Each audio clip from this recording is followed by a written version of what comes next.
We've just had a great double elimination episode and we are going to break everything down. It's time to wrap up reality. I'm your host, Tom Vasey. Welcome to TV Talks with Tom.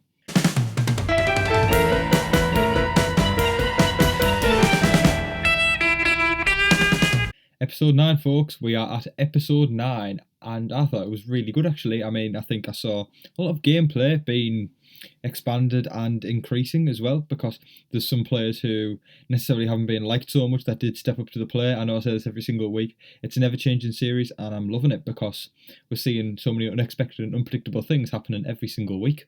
Before I do delve into the episode though, I'd like to say thank you to everyone for increasing the views last week. They went up, they rocketed by about, I know it's not a lot in YouTube terms, but 20 views from the last one. I feel like it went from 53 to about 73, I think, which is a huge increase for me. So thank you very much for that, and I really do appreciate that.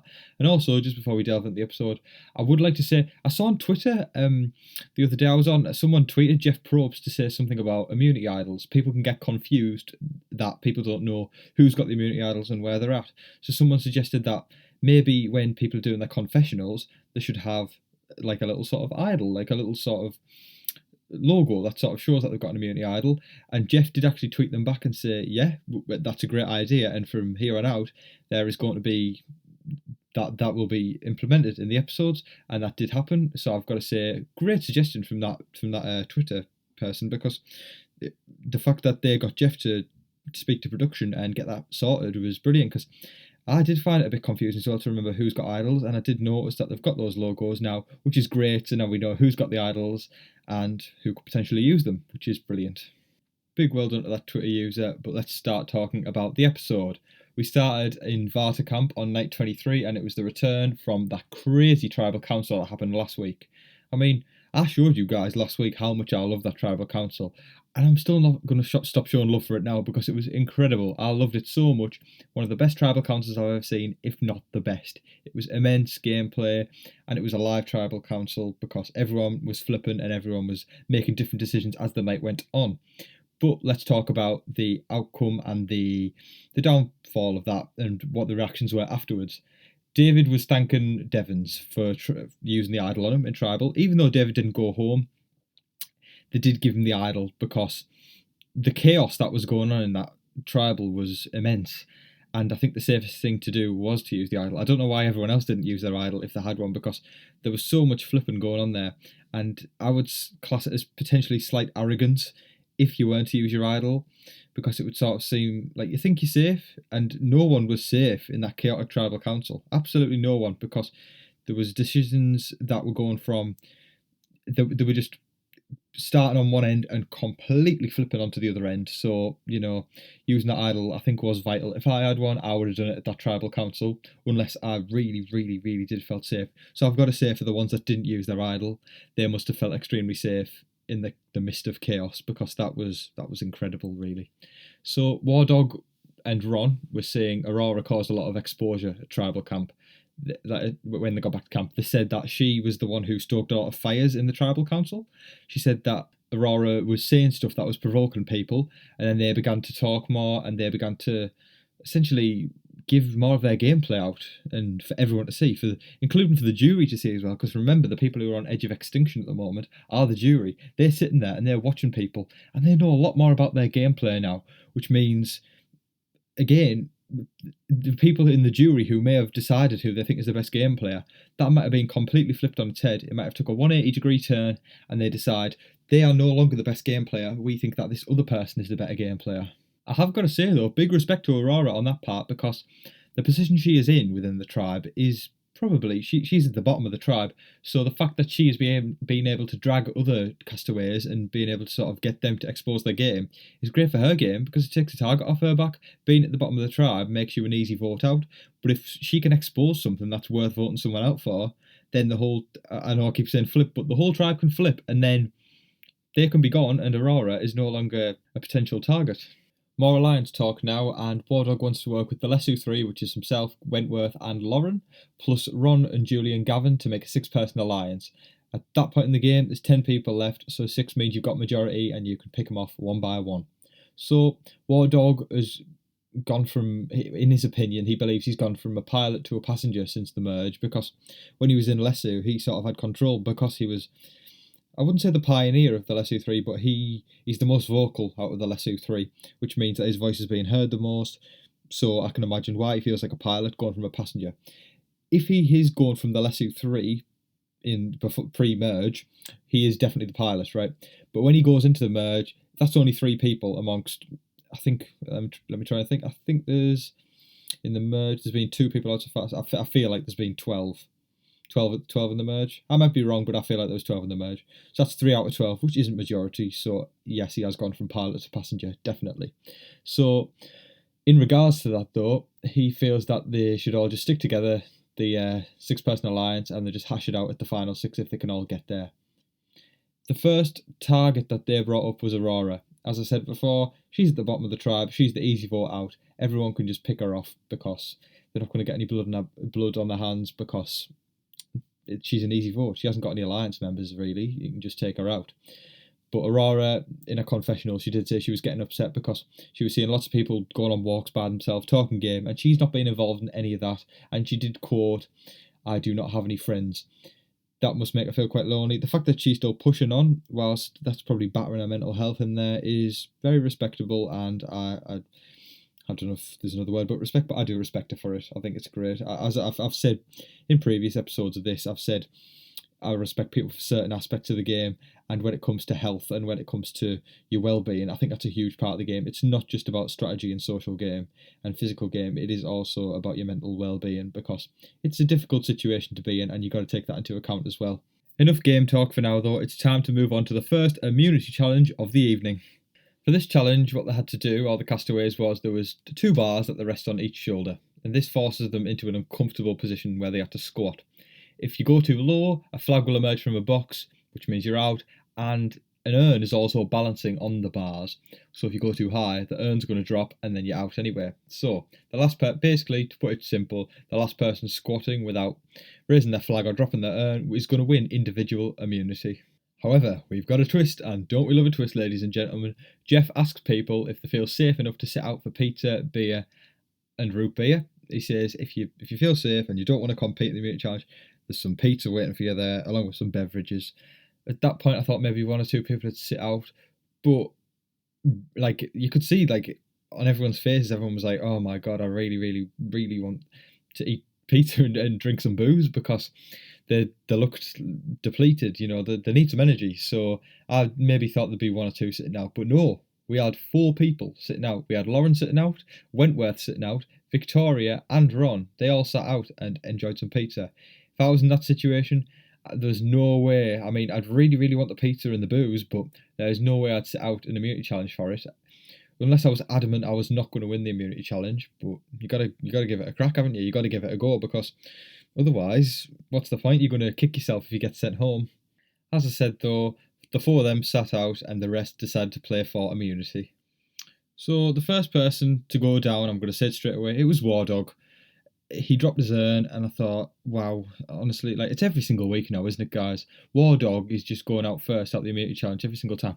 I don't understand, because he's not exactly, he's not unphysically fit. Like, he looks capable of all these challenges, yet he goes down first every single time. Like, I'm thinking to myself, is maybe he faking it? He could be faking it, so then he maybe can, like, further on in the game, he can pull out the bag and sort of just go, "Look, everyone, I can win all these challenges, and you have kept me around, but I'm going to take you all out now." Hats off to him, though, if he does do that, because that's great gameplay, and he's been bluffing everyone, and everyone's believed it. So it was quite crazy, though. A butterfly landed on his head, and he actually stayed up for a few seconds, but then eventually he just caved in and dropped the urn.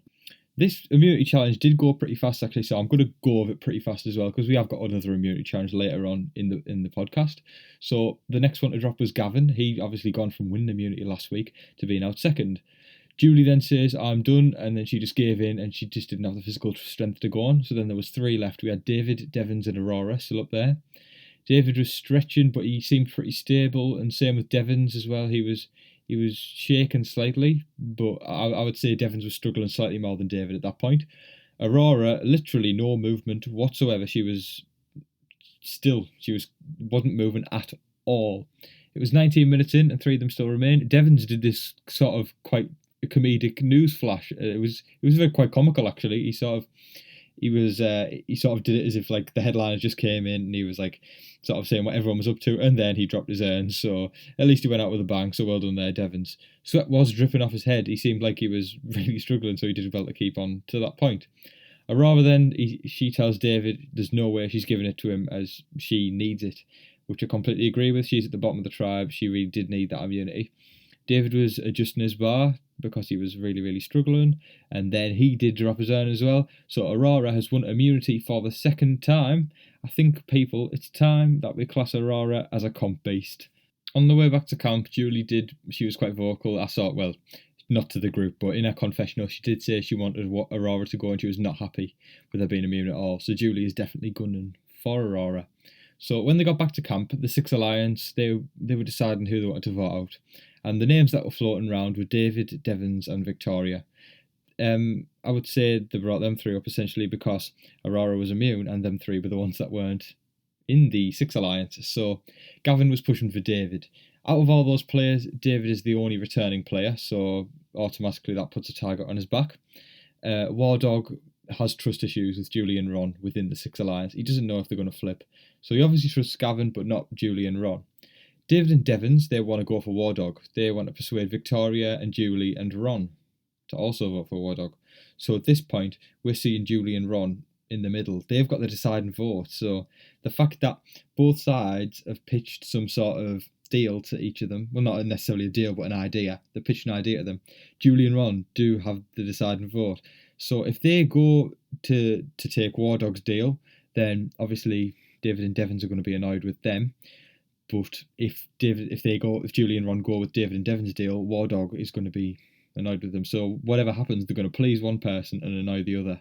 Whilst David and Devons were trying to persuade Julie and Ron to vote for War Dog, because obviously they'd have the 6 out of 10 votes then, which means majority, they also tried to persuade Victoria, and Victoria did agree. She said it was the ideal scenario for herself. She is also at the bottom of the tribe, I'd say, just above Aurora at the moment. She's been outed by Karma. She was working with all Karma, but they sort of branched off and done their own sort of alliances now and left Victoria out the loop. So she definitely agreed to go with David and Devons. David also told Aurora that he wants the Lesu 3 out, but he wants War Dog first because he feels like he is not the most threatening, but he's the ringleader, and he wants to break them up by taking out the strongest link of the pack. Next, they went to pitch to Julie, and Julie did say that she doesn't think that they've got the numbers. David says that we do have the numbers, just as long as you and Ron also get on board. But that really led to the question, does Julie have a full commitment to the 6? Is she willing to betray them after she just made a deal with them? Ron believes that War Dog could win if he gets to the final 3, but he doesn't fully trust David, so that's a balanced perspective. He's sort of looking at both sides and going, what's our advantages and what's our disadvantages, and at the end of the day, who are we going to go with? Because they did say that they want to go with the people who are going to get them further in the game. They don't really trust either side, but they need to choose one of them, and Julie does think that it's going to be $1 million decision. Dun dun dun! It's time for the first tribal of the evening. Okay, so jury arrives. Reem, Chris, Aubrey, Joe, Eric, and Julia are in the jury as they are on the edge of extinction. So we're going to discuss slightly what Jeff had to say to everyone. So he was just reflecting on the previous tribal, which was, of course, as I said millions of times, it's crazy. It was crazy. It was immense, but it was crazy. War Dog was emphasising on how loyal the Lesu 3 have been to each other. He was saying that they've never voted differently. Every single time they voted together. But Devons did pick up on that. Devons said, hang on, that's a threat. So why are you saying that out loud? And Devons dragged them a bit. He did sort of say, everyone watch out for that, because the fact that they've been loyal together is posing a threat completely. Then Wentworth jumped in and accused him of assuming the dynamics of the group. I saw that as a bit of a cover-up, because I think they sort of revealed too much, and then they went, oh, hang on, let's backtrack that. I mean, like, you're not assuming, like, we might hate each other, but clearly they don't, because if they hated each other, they wouldn't be voting together every single time. Devons did continue to drag the Lesu 3. He was full on exposing them. He was going, why would they want to sit next to a Karma in the final 3 when just the 3 of them could go to the final 3, because they've all got the same amount of blood on their hands, which I thought was a very valid point, because essentially they're just bringing the other ones along for the ride just to get them to the final 3. Next, we saw Ron speak, and he did say straight up that him and Julie are going to be voting with the people who they think are going to get them further in the game. But he did, however, he stated that he accused War Dog of being very aggressive and vocal when it comes to getting across points. I've said that in previous weeks. I've said that he is very aggressive and he doesn't really care what people think when he's trying to get his point across. However, whatever he's doing, it's working because he's still in the game. Another quite funny moment of Tribal was when David, that he did mention that his brand is loyalty. Throughout all the seasons he's been in, he's been known for his loyalty, but as soon as he said that, everyone shut it down and just started to cringe and was just like, stop. So he did, and then Jeff said, it's time to vote. He asks everyone, is anyone going to use their immunity idol? And again, nobody used their immunity idol, so I'll go straight to the votes. So we had the first vote was David, so that's 1 vote David. Second vote, War Dog, 1 vote War Dog. Third vote, David, that's 2 votes David. Fourth vote, War Dog, that's 2 votes War Dog. Fifth vote, David, that's 3 votes David. Sixth vote, David, that's 4 votes David. Seventh vote, David, that's 5 votes David. And eighth vote, that's enough, it's David, that's 6 votes. So David was out, which then showed us that Julie and Ron decided to go with War Dog's plan to get David out. Wow, I mean, to be fair, before going, I did think that Julie and Ron were going to go with Devons and David because I feel like they've been closer to them throughout the game. So Julie and Ron obviously decided that for a reason, but let's see if it pays off. So David goes down the path and he decides, just like everyone else, yes, I'm taking the torch, getting on the boat, and going to the edge of extinction. Which leads us on to the edge of extinction. So let's talk about that. Right, okay, so Joe brings a bottle for everyone. He comes up from the bottom of the beach and he gives a bottle to everyone. And in these bottles, there is a clue in each bottle. So I think I said bottle too many times there, but I don't mind. Right. So the extinction, it says on the clue, extinction offers a purpose. Jagged and smooth. When you are at your most hollow, you often find the answers you seek. Straight away, David, he said he was really determined and everyone's been there for a while, so they're sort of switched off, but he's still in game mode. So he runs off to the rocks. Everyone else starts looking around different rocks and around the island because immediately when someone says jagged, you think rocks, but then again smooth doesn't make you think of rocks. But then when someone says hollow, you think of like a cave, which sort of is associated with rocks. So they all start running off, looking around rocks, and eventually David finds an advantage hidden under a rock, in a rock, if that makes sense. David it says that he gets to send an advantage to someone in the next immunity challenge, to someone that is left in the game. Straight away, when I saw him do that, I thought, Devons, you're getting an advantage coming your way, because them two were extremely tight when they were in the game together. So next, we didn't actually see any fallout from the first tribal council back at camp. It went straight on to day 27, which was the immunity challenge. So let's just talk about that pretty much. So what they had to do was each of them had to balance a long paddle that they had to balance on a thin stand. They then had to roll a ball down a paddle and land it in a little dimple that was on the circular section of the paddle. And the first person to fill all 5 dimples would win immunity. Sounds straightforward? It wasn't. Trust me, they were dropping balls left, right and centre. But before we get into that, I'll tell you about this advantage that Devons has got. Devons reveals to Jeff that, and on the tribe, obviously, that he has received a present earlier in the morning from David, revealing the advantage. And then Jeff tells everyone Devons' advantage means that he must only land 4 balls now instead of 5. That's a huge advantage, I think, because that's 1 ball less than everyone else, and this challenge did look particularly tricky.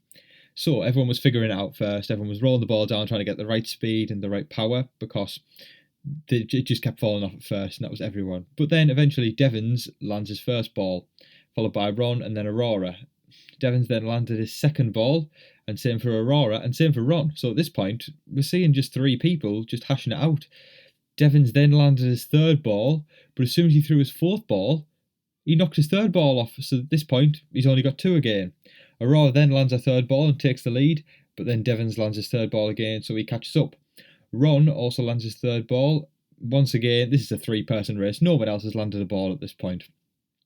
Devons knocks off his 3rd ball again when he sends his 4th ball down, so he's only got 2. But then, pretty much straight away, he gets his 3rd ball back.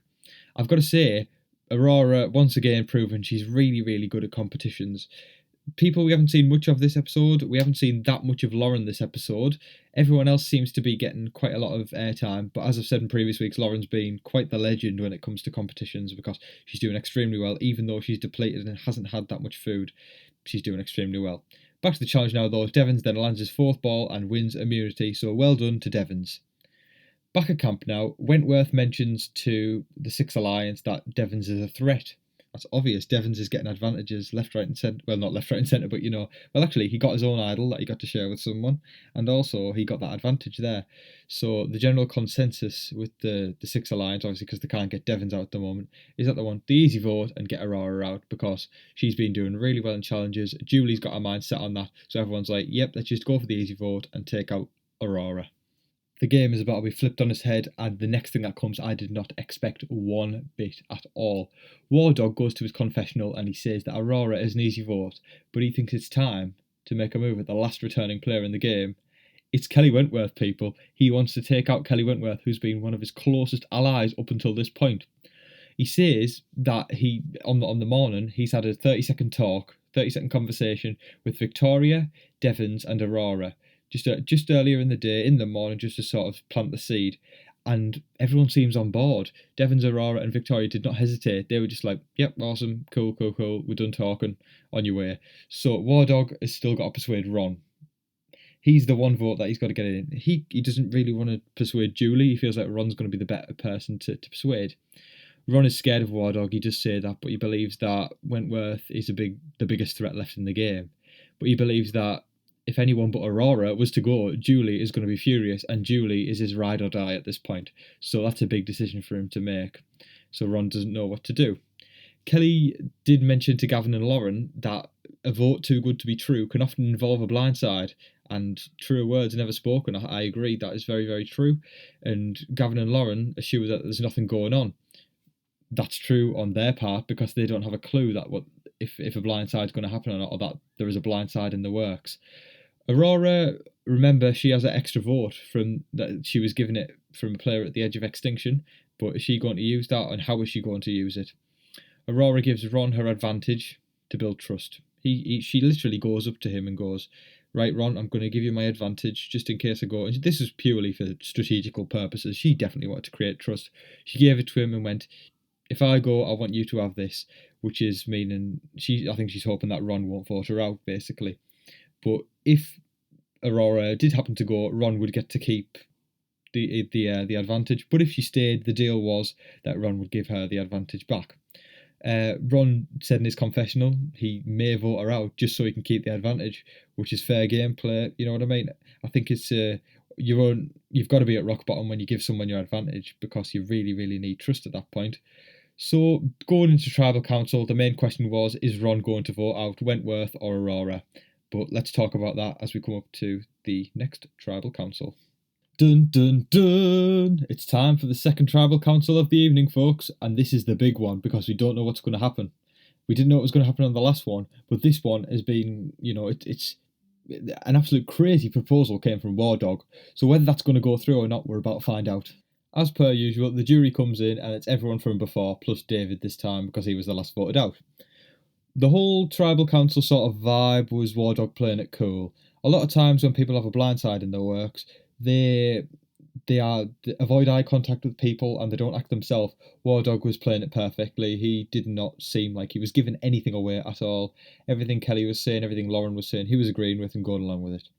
Victoria stated that she believes herself and Aurora are the odd ones out there at the bottom of the tribe. I agree, I think that's true. It's not that I want them to be at the bottom of the tribe, but they just happen to be at the bottom of the tribe. There was a lot of talk as well that involved about who people want to sit next to at the end, because there's a final three, and who do people want to sit next to that they feel like they've got better chances of the jury voting for them than the other two there with them. It's mad that they're already talking about the final, but then again, when you think about it, it's not that far away. There's 9 left at this point in this tribal, so 6 more out, and then it's the final. So they've definitely got to start thinking about this. I mean, personally, I think you got to think about it towards the beginning of the game as well. When you suss everyone out, you got to think, okay, straight away. But then again, there's also you got to listen to the motto: outwit, outplay, and outlast. So really, they need to be adapting their gameplay throughout the whole thing, and then deciding not just on day 3, I'm taking these people to the final 2. You got to decide, as the game develops and people change their colours and people change their gameplay, who's the best people for me to take to the final 3. Once again, Jeff asks if anyone wants to use their immunity idol. once, like, I will say, no one had a clue that there was anything in the works on the other side of the tribe, so nobody used their immunity idol again. So, including Kelly or Lauren, they did not use their immunity idols. So let's go straight into the votes. Okay, so first vote, Aurora. That's one vote, Aurora. Two, like second vote, two. That was a bit strong there. Second vote is Kelly Wentworth, so that's one vote for Kelly. Third vote, Aurora. That's two votes, Aurora. Fourth vote, Aurora. Three votes, Aurora. Fifth vote, Aurora. That's four votes for Aurora. Sixth vote, it's Kelly Wentworth. That's two votes, Kelly Wentworth. Seventh vote, Kelly. That's three votes, Kelly. Eighth vote, Kelly. That's four votes, Kelly. Ninth vote, Kelly. That's five votes, Kelly. And that's enough because 5 out of 9 means majority. Kelly Wentworth is out. Wow, what a blindside. Do you know, before I move on, I've got to say, I haven't been the biggest fan of War Dog, but the fact that he managed to get the last returning player in the game out from being the closest ally with them to taking out someone who's such a huge threat is mad. I've got to say, War Dog's social game isn't brilliant, but his strategical game is up to par, and it's second to none. I think he's got one of the best strategical game players left in the game. For me, I feel like the best when it comes to competitions, I feel like Aurora and Lauren are leading there, so physical comes to them. I feel like a social game is, I think Julie's got a good social game. I think Devon's has got a good social game. And when it comes to strategy, I believe that, I think David had a good one, but obviously he's out now. War Dog has probably got the best one. I think Devon's has got quite a good one as well, because when it comes to tribals, Devon's is always stirring the pot and exposing people, which makes for live tribal councils, which means the gameplay is being shifted about and mixed up. So for me, they are the best at the moment. There may be more I've thought of, and I will mention it in future episodes, but off the top of my head, that's who I'm thinking. So Wentworth goes down the path and she gets the option to go to the edge of extinction. Just like everyone else, she grabs that torch, gets to the boat, and goes to the edge of extinction. Okay, let's talk about next week, what we saw on the scenes for next week's episode. Gavin wants revenge on War Dog because I saw War Dog talking to him not very nicely. He sort of treated him not with much respect, and he wants revenge on him, obviously, because he blindsided Gavin as well as Kelly Wentworth, because Gavin didn't have a clue about what was going on. Ron, War Dog and Devons are all sat together, and they think that there could be a potential alliance coming their way. Them three have big targets on their back, and they are three very important players in the game, so it's probably a good idea that they do have an alliance. Aurora pitches to a few people that everyone puts their votes on Devons, which means another blindside could be in the works, but we got to tune in to find out. So yeah, I'll conclude there. What a brilliant episode, folks. I really did enjoy that one. A double elimination is always good fun, and great to see some more gameplay happening. Pretty much simply like that, I think that's all I can say about that episode, apart from, as I usually say, it was just brilliant. I love Survivor, and I know you guys do too. So what a show, and thank you CBS for putting on another great show. We really do appreciate it. Now, thank you for watching, everybody, and I'm going to just do the little lowdown here, as I always do. I'll say the cliche stuff. Please, please, please don't forget to subscribe, like, and comment. Again, I liked it. There was a couple more comments last week. I really did like that as well. I forgot to mention that. Thank you for commenting. Please continue commenting. That would be fabulous if you could do that. I said fabulous very passionately there, so let's say it again. Fabulous. So please do that, and this is just basically me advertising it, really. And remember, my Twitter at TV Talks with Tom. Please follow. I'll give you a follow back. I'd really appreciate that. We'll get the ball rolling. Thank you very much for watching. I really appreciate it. I've been your host, Tom Vasey. Good night.